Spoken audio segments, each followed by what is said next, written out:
नमस्कार बच्चों, आज का ये क्लास आपके केमिस्ट्री के एग्जाम के लिए बहुत ज़्यादा इम्पोर्टेंट है क्योंकि आज के क्लास में हम लेके आए हैं आपके लिए क्लास 12th केमिस्ट्री का top 70 most important objective question. और बच्चों, इसी 70 ऑब्जेक्टिव से आपके एग्जाम में बहुत सारा प्रश्न देखने को मिलेगा, तो आप लोग इस क्लास को बिल्कुल ध्यान से देखिएगा और आज के क्लास में दिए जाने वाले सभी प्रश्नों को बहुत अच्छे से याद कर लीजिएगा। ओके जी, चलिए फिर क्लास को स्टार्ट करते हैं। पहला नंबर सवाल आपके सामने है, तो मेरे भाई आप लोग भी आंसर को जरूर लगाते चलिएगा। आंसर लगाने से ये सभी प्रश्न आपको बहुत अच्छे से क्लास में ही याद हो जाएगा। देखिए, पहला नंबर सवाल है कि निम्नलिखित में कौन है जो आयनिक क्रिस्टल है। कई बार एग्जाम में आया हुआ प्रश्न है कि आयनिक क्रिस्टल कौन सा है, तो बच्चों आपका राइट आंसर क्या होगा? साधारण नमक हो जाएगा, क्योंकि हीरा आए, ग्रेफाइट आए, तो ये क्या है? तो ये भैया ये हमारा कोवेलेंट क्रिस्टल, जिसे हम नेटवर्क क्रिस्टल कहते हैं या फिर सहसंयोजक क्रिस्टल कहते हैं। इसलिए हमारा जो करेक्ट आंसर साधारण नमक है ना, ये हमारा यहाँ पे आयनिक क्रिस्टल हो जाएगा। ऑप्शन नंबर सी बिल्कुल करेक्ट होगा। अगर मैं तांबा की बात करूं मेरे भाई, तो ये धात्विक क्रिस्टल है। कैसा क्रिस्टल है? याद रखिएगा, ये धात्विक क्रिस्टल है। चलो, क्योंकि क्रिस्टल 4 प्रकार के होते हैं: आयनिक क्रिस्टल, सहसंयोजक क्रिस्टल, आणविक क्रिस्टल और धात्विक क्रिस्टल। चलो आगे बढ़ते हैं, अगला बताइएगा। दूसरा नंबर सवाल है कि नेटवर्क क्रिस्टल कहा जाता है। बच्चों, नेटवर्क क्रिस्टल किसे कहा जाता है? तो अभी मैंने बताया, इसे हम लोग सहसंयोजक क्रिस्टल कहते हैं, कोवेलेंट क्रिस्टल कहते हैं, नेटवर्क क्रिस्टल कहते हैं, जालक क्रिस्टल भी इसे कहते हैं। तो ऑप्शन नंबर बी आपका राइट हो जाएगा। समझ गए बच्चों? चलो, जिस प्रकार से फिजिक्स में एक एक प्रश्न आपके एग्जाम में लड़ाए, अब बच्चों केमिस्ट्री की बारी है, इसलिए क्लास को आप लोग शुरू से लेकर अंत तक जरूर देखिएगा। देखो, निम्नलिखित में किस प्रकार के दोष के कारण क्रिस्टल के घनत्व में कमी आती है? क्रिस्टल के घनत्व में कमी बच्चों शॉर्टकी दोष के कारण आती है। 3 नंबर सवाल का जवाब ऑप्शन बी हो जाएगा। चलो, फोर्थ नंबर सवाल का जवाब बताओ, निम्नलिखित में कौन है जो फेरो चुंबकीय पदार्थ है? बच्चों, फेरो मैग्नेटिक मटेरियल पूछा गया है, जो कि Fe3O4 करेक्ट होगा। ऑप्शन नंबर बी आप लोग लगा के आइएगा। एक बार आया था CrO2, ये भी होता है, तो आप लोग याद रखिएगा, ऑप्शन के अकॉर्डिंग आपको लगा के चलना है मेरे भाई। ओके, चलो आगे बढ़ते हैं, अगला बता के चलो। 5वां नंबर सवाल है, CsCl क्रिस्टल की संरचना कैसी होती है? सीजियम क्लोराइड है तो भैया BCC में होगा। अगर आपके सामने NaCl क्रिस्टल का संरचना पूछेगा तो आप लोग FCC में लगा के आइएगा। चलो आगे बढ़ते हैं, अगला बताओ। यहाँ पे 6 नंबर सवाल है, बर्फ में नमक मिला देने पर बर्फ का ताप जो है 0 डिग्री सेल्सियस से कम हो जाता है, इसका कारण क्या है? तो हिमांक का अवनमन है। 6 नंबर सवाल का जवाब बच्चों ऑप्शन नंबर सी आप लगा के चलिएगा। अगला बता के चलो, निम्नलिखित में कौन ताप द्वारा प्रभावित नहीं होती है? तापमान के द्वारा प्रभावित बच्चों मोललता नहीं होती है, इसे हम व्यक्त करते हैं मोल पर केजी में। तो ये भी बात आपको याद रखना है, जो कि टेम्परेचर के द्वारा यहाँ पे कोई भी इफेक्ट नहीं पड़ता है।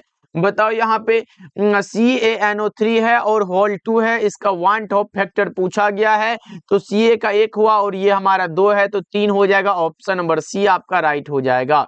चलो आगे बढ़ते हैं, 9 का बताइएगा, किसका ऑक्सीकरण विभव सबसे अधिक है? किसका ऑक्सीकरण विभव बच्चों सबसे अधिक है? आप बताओगे मैग्नीशियम का। 9 नंबर सवाल का जवाब ऑप्शन नंबर डी राइट हो जाएगा। चलो अगला बताओ। यहाँ पे 10 नंबर सवाल है, निम्नलिखित में कौन है जो सबसे शक्तिशाली ऑक्सीकारक पदार्थ है? ऑक्सीकारक पदार्थ यहाँ पे फ्लोरीन होगा, और बच्चों अवकारक पूछेगा तो आप लोग आयोडीन यानी कि I2 लगाइएगा। ऑप्शन या ये देखो, आयोडीन वाला पूछेगा तो ये लगा के आना अवकारक वाला, और ऑक्सीकारक वाला तो ये F2, ऑप्शन ए करेक्ट हो जाएगा। और बच्चों क्लास को एक बार जल्दी से आप लोग क्लास को लाइक कर दीजिएगा ना। देखो यहाँ पे है, विद्युत अपघटन के नियम किसने दिए थे? फैराडे साहब ने। ऑप्शन नंबर सी बिल्कुल करेक्ट होगा। फैराडे के प्रथम नियम का सूत्र एक बार आया था M समानुपाती CT, और अगर M बराबर बात करें तो ZCT, तो ये बात आपको याद रखना है। ओके, चलो आगे बढ़ते हैं, अगला बताइएगा। अगला पूछा जा रहा है आपसे कि फैराडे की क्या इकाई है? बताओ, जल्दी से बताओ मेरे भाई, फैराडे की क्या इकाई है? तो आप बताओगे भैया कूलम प्रति मोल होता है। 12 का राइट आंसर ऑप्शन सी हो जाएगा। चलो 1 फैराडे बराबर क्या होता है, 1 फैराडे बराबर 96,500 कूलम होता है। ये बात आपको याद रखना है, अगर एग्जैक्ट पूछेगा तो 96,494 कूलम होता है। चलो आगे बढ़ते हैं, अगला नंबर सवाल का जवाब बताओ। अगला नंबर सवाल का जवाब बताइएगा, एथिल एसीटेट का जल अपघटन किसका उदाहरण है। एथिल एसीटेट का जल अपघटन बच्चों प्रथम कोटि की अभिक्रिया का है, ऑप्शन बी करेक्ट होगा। नेक्स्ट बताओ, विलियन के अनुसंख्यक गुणधर्म का उदाहरण कौन सा होगा। क्वथनांक का उन्नयन हो जाएगा, ये सब तो आसान है बच्चों। विलियन का अनुसंख्यक गुणधर्म जो है ना, विलियन में उपस्थित विलय के कणों की संख्या पर निर्भर करता है। 4 उदाहरण है, क्वथनांक का उन्नयन, हिमांक का अवनमन, प्रासरणी दाब और वाष्प दाब का आपेक्षिक अवनमन। चलो आगे बढ़ते हैं, बताइएगा नेक्स्ट नंबर सवाल है, बिजली की 1 फैराडे बराबर कितने कूलम की होती है। जस्ट मैंने बताया 96,500 कूलम है। ऑप्शन नंबर बी आपका राइट हो जाएगा, इसमें भी कोई यहाँ पे प्रॉब्लम है क्या। चलो बताओ, यहाँ पे निम्नलिखित में कौन ऑक्साइड है जो धातु की तरह विद्युतीय गुण दर्शाता है। यहाँ पे CrO2, ऑप्शन नंबर डी आपका करेक्ट होगा, 16 का डी बताइएगा, क्रोमियम डाइऑक्साइड। नेक्स्ट बताओ, यहाँ पे 17 नंबर सवाल है, स्पेस में यहाँ पे फ्यूल सेल को दूसरे शक्ति उत्पादक की तुलना में श्रेष्ठकर माना गया है, क्योंकि यहाँ पे प्रदूषण मुक्त होता है। ये ऑप्शन नंबर बी आपका राइट हो जाएगा। चलो बताओ, निम्नलिखित में कौन द्वितीयक सेल है। लेड स्टोरेज बैटरी द्वितीयक सेल है, ऑप्शन नंबर बी आपका राइट हो जाएगा। नेक्स्ट बताइएगा, प्रश्न आपके सामने है कि किसी वस्तु के प्रतिक्रिया करने का दर निर्भर करता है किस पर। किसी भी वस्तु के प्रतिक्रिया करने का दर बच्चों यहाँ पे सक्रिय भार पर निर्भर करता है। डी वाला ऑप्शन आपका राइट हो जाएगा। बताइएगा, किसी द्वितीय कोटि की अभिक्रिया के वेग स्थिरांक की क्या इकाई होती है। 20 का बता के चलिएगा तो वो यहाँ पे mole inverse litre second inverse. अगर प्रथम का पूछेगा तो आप बताइएगा सेकेंड इनवर्स। प्रथम के लिए अगर हाफ लाइफ पूछेगा तो आप लगाइएगा 0.693 बटा में के, ये आप याद रखिएगा। और अगर आपसे शून्य के लिए पूछेगा तो शून्य के लिए हाफ लाइफ क्या होता है, ए बटा में 2k होता है। और अगर इसके लिए इकाई पूछ के चलेगा तो आपको याद रखना है mole litre inverse second inverse होता है। ये सब आपको ध्यान रखना है। चलो हम आगे बढ़ते हैं, बताओ किस कोटि की अभिक्रिया के लिए वेग तथा वेग स्थिरांक की इकाई समान होती है। शून्य कोटि के लिए ऑप्शन ए लगा के चलो आप लोग। नेक्स्ट बताओ, किसी भी अभिक्रिया में उत्प्रेरक क्या करता है, अभिक्रिया के वेग को बढ़ाता भी है घटाता भी है। उत्प्रेरक की व्याख्या सबसे पहले वर्जिलियस ने किया था। उत्प्रेरक 2 प्रकार के होते हैं, धनात्मक उत्प्रेरक और ऋणात्मक उत्प्रेरक। धनात्मक उत्प्रेरक अभिक्रिया के वेग को बढ़ा देता है, जबकि ऋणात्मक उत्प्रेरक अभिक्रिया के वेग को घटा देता है। ये सब ऑब्जेक्टिव बना सकता है बच्चों, इसलिए याद रखिएगा। यहाँ पे है दूध निम्नलिखित में किसका उदाहरण है। दूध बच्चों यहाँ पे पायस का उदाहरण है। किसका है, पायस का, इमल्सन का। चलो नेक्स्ट बताइएगा आप लोग, यहाँ पे है निम्न में से किसमें टिंडल प्रभाव नहीं पाया जाता है। बताओ जल्दी से, टिंडल प्रभाव किसमें नहीं पाया जाएगा, बताओ जल्दी से मेरे भाई। किसमें हो जाएगा, चीनी के घोल में। 24 का ए याद रखिएगा आप लोग। चलो अगला बताओ, दूध यहाँ पे निम्नलिखित में कौन लायोफिलिक कोलाइड है, गोंद हो जाएगा, ऑप्शन नंबर बी लगा दो आप लोग। नेक्स्ट बताओ, निम्नलिखित में किस विधि के द्वारा कोलाइडी विलयन का शोधन होता है, अपोहन के द्वारा। क्या भाई, अपोहन के द्वारा। 26 का ऑप्शन सी लगा दो आप लोग। नेक्स्ट बताओ, यहाँ पे प्रश्न है गैलेना किसका अयस्क होगा, तो लेड का अयस्क है। गैलेना बच्चों यहाँ पे लेड का अयस्क है, ऑप्शन नंबर बी आपका राइट हो जाएगा। चलो आगे बढ़ते हैं, अगला बताइएगा, प्रश्न है कि कॉपर पायराइट का सूत्र क्या होगा। कॉपर पायराइट का सूत्र CuFeS2 होता है, ऑप्शन नंबर बी आपका राइट हो जाएगा। नेक्स्ट बताओ, यहाँ पे एल्युमिनियम का अयस्क कौन सा होगा। एल्युमिनियम का अयस्क बॉक्साइट है, ऑप्शन ए याद रखिएगा आप लोग। नेक्स्ट बताओ, अगला प्रश्न है कि सल्फाइड अयस्क का सांद्रण किया जाता है फेन उत्प्लावन विधि के द्वारा। सल्फाइड अयस्कों का समाहरण बच्चों फेन उत्प्लावन विधि के द्वारा किया जाता है। बताओ यहाँ पे वात्या भट्टी में निम्नलिखित में किस ऑक्साइड का अपचयन होता है। वात्या भट्टी में बच्चों किस ऑक्साइड का अपचयन होगा बताना, ये आयरन के ऑक्साइड का। 31 का ए ऑप्शन आपका राइट हो जाएगा। चलो बताओ, यहाँ पे प्रश्न है निम्नलिखित में भैया किस धातु के निष्कर्षण के लिए साइनाइड विधि का उपयोग होता है। बताओ 32 का क्या होगा, वो हो जाएगा Ag भैया। ऑप्शन बी लगा दो, सिल्वर जानते हो ना, वही है। चलो अगला बताओ यहाँ पे, धातु के ऑक्साइड को कार्बन या कार्बन मोनोऑक्साइड के द्वारा धातु में अवकृत करने की क्रिया क्या कहलाएगी? ये कहलाती है प्रगलन। 33 का ऑप्शन नंबर ए करेक्ट होगा। बच्चों एक बार क्लास को आप लोग लाइक करते हुए चलिएगा, नए नए जुड़ रहे हो तो सब्सक्राइब भी कर लीजिएगा। उजला और पीला फास्फोरस क्या है? उजला और पीला फास्फोरस बच्चों अपर रूप है। 34 का ए ऑप्शन आपका राइट है। चलो अगला बताइएगा, प्रश्न है कि अमोनिया आर्द्र लाल लिटमस पत्र को किस रंग में बदल देता है? ये बदल देता है नीला रंग में। ऑप्शन ए सही जवाब है।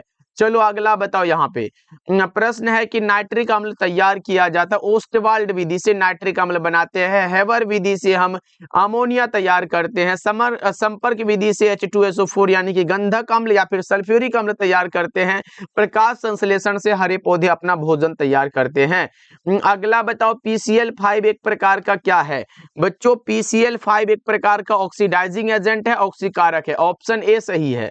नेक्स्ट बताइएगा, बिस्मथ की सबसे अस्थायी ऑक्सीकरण अवस्था क्या है? बिस्मथ की बच्चों सबसे अस्थायी ऑक्सीकरण अवस्था +3 होती है।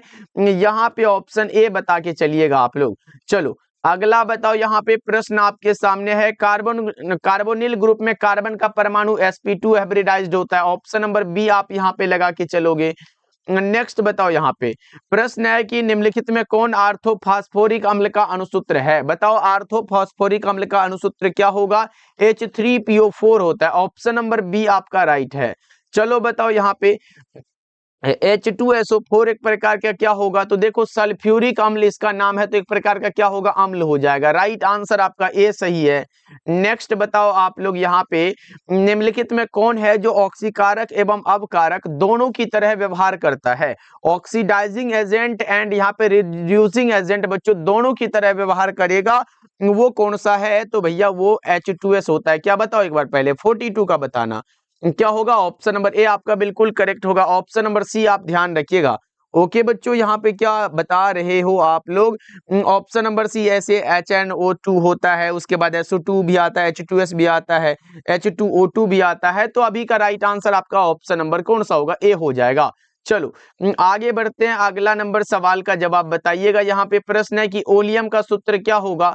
H2S2O7। ऑप्शन नंबर ए आपका सही होगा 43 का। चलो आगे बढ़ते हैं, अगला बताइएगा, प्रश्न है कि हीलियम का सूत्र क्या होगा? हीलियम का सूत्र बच्चों He होता है।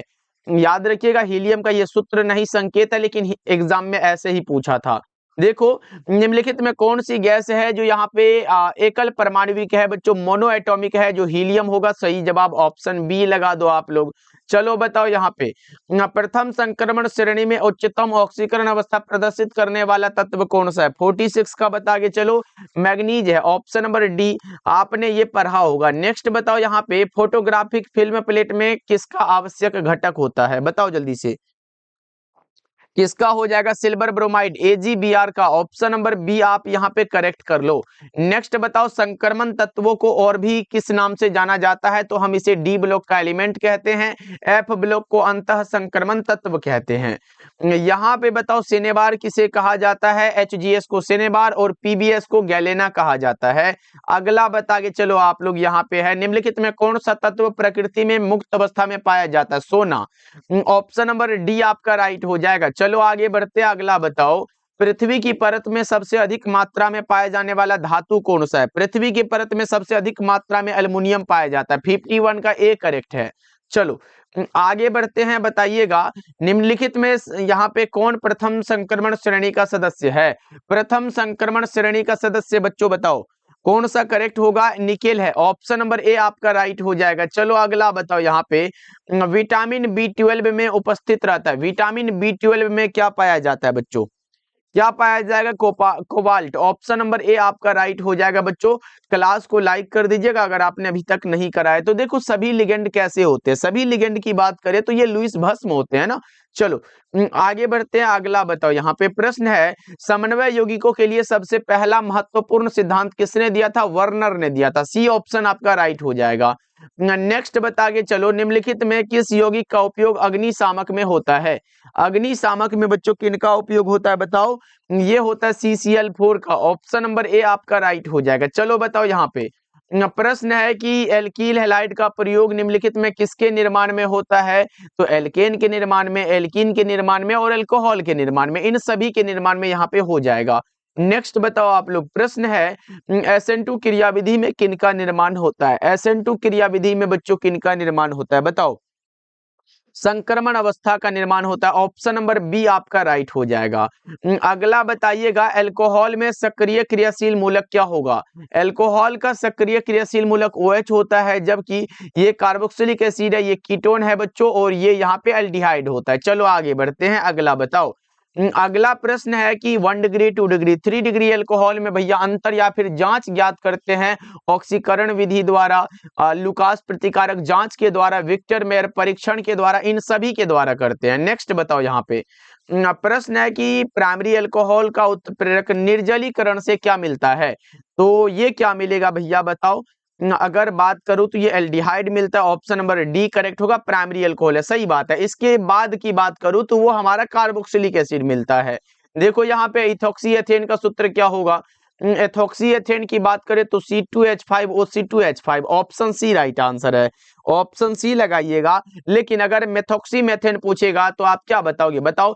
CH3OCH3, ये मेथॉक्सी मेथेन है, लेकिन मैं बात करूं दोनों एग्जाम में आया हुआ है तो याद रखिएगा आप लोग। चलो आगे बढ़ते हैं, अगला बताओ। यहाँ पे प्रश्न है कि कीटोन का क्रियाशील मूलक क्या है? आप बताओगे भैया ये करेक्ट है कीटोन का, ये एल्डिहाइड का सही है, ये अल्कोहल का सही है, और ये कार्बोक्सिलिक एसिड का सही है। चलो आगे बढ़ते हैं, अगला बताओ। यहाँ पे प्रश्न है कि कैनिजारो प्रतिक्रिया कौन नहीं दिखाता है? कैनिजारो प्रतिक्रिया बच्चों एसिटल्डिहाइड नहीं दिखाता है, ऑप्शन नंबर बी आपका राइट हो जाएगा।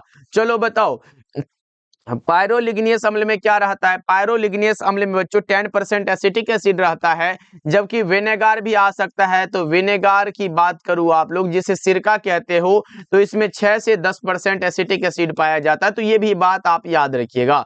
चलो आगे बढ़ते हैं, अगला बताइएगा। यहाँ पे एसिटामाइड क्या होता है बच्चों? एसिटामाइड कैसा होता है 66 का बताओ?